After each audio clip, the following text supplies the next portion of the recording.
பஹல்காம் தாக்குதலில் தொடர்புடைய 3 பேரை ஆபரேஷன் மகாதேவ் மூலம் கொன்று பழி தீர்த்துக் கொண்டதாக மக்களவையில் மத்திய உள்துறை அமைச்சர் அமித் ஷா தெரிவித்துள்ளார். ஆபரேஷன் சிந்தூர் தொடர்பான விவாதம் மக்களவையில் தொடங்கிய நிலையில் அமைச்சர் அமித் ஷா விளக்கம் அளித்தார். அப்போது ஆபரேஷன் மகாதேவின் ஒரு பகுதியாக கொல்லப்பட்ட 3 பேரும் பஹல்காம் தாக்குதலில் தொடர்புடையவர்கள் என அவர் கூறினார். மே முதல் ஜூலை வரை பஹல்காம் குற்றவாளிகளை கண்டறிய தீவிர நடவடிக்கை மேற்கொண்டதாகவும் ஜூலை 22ஆம் தேதி பயங்கரவாதிகளை அடையாளம் கண்டதாகவும் அவர் தெரிவித்தார். ஆபரேஷன் மகாதேவில் 3 பேரை சுட்டுக் கொன்றதில் உங்களுக்கு மகிழ்ச்சி இல்லையா என பயங்கரவாதிகள் 3 அடையாளத்தை வெளிப்படுத்தி எதிர்க்கட்சியினரை பார்த்து அமித் ஷா கேள்வி எழுப்பினார். ஆபரேஷன் சிந்தூர் திட்டத்தின்படி 22 நிமிடங்களில் 9 முகாம்களை அழித்ததாகவும் பொதுமக்களில் ஒருவர் கூட இதனால் பாதிக்கப்படவில்லை எனவும் அவர் தெரிவித்தார்.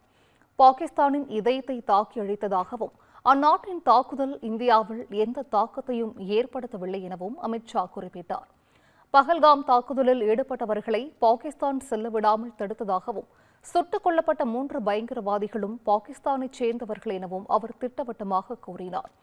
ஆபரேஷன் சிந்தூர் குறித்து ராஜ்நாத் சிங் விளக்கமளித்த பின்னரும் எதிர்க்கட்சிகள் கேள்வி எழுப்புவது ஏன் எனவும் அமித் ஷா கேட்டார்.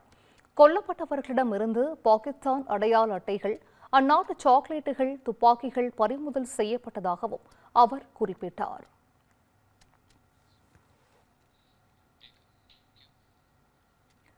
யாரை காப்பாற்ற முயற்சிக்கிறார் ப. சிதம்பரம்?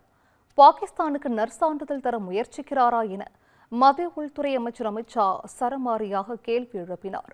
மக்களவையில் பேசிய அமித் ஷா, பஹல்காம் குற்றவாளிகள் பாகிஸ்தானை சேர்ந்தவர்களோ என சந்தேகம் எழுவதாக கூறிய ப. சிதம்பரத்திற்கு அமித் ஷா கண்டனம் தெரிவித்தார்.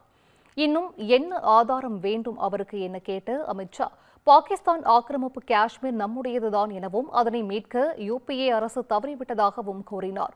நேரு செய்த தவறால் பாகிஸ்தான் ஆக்கிரமிப்பு காஷ்மீர் உருவானதாக மத்திய அமைச்சர் அமித் ஷா தெரிவித்தார்.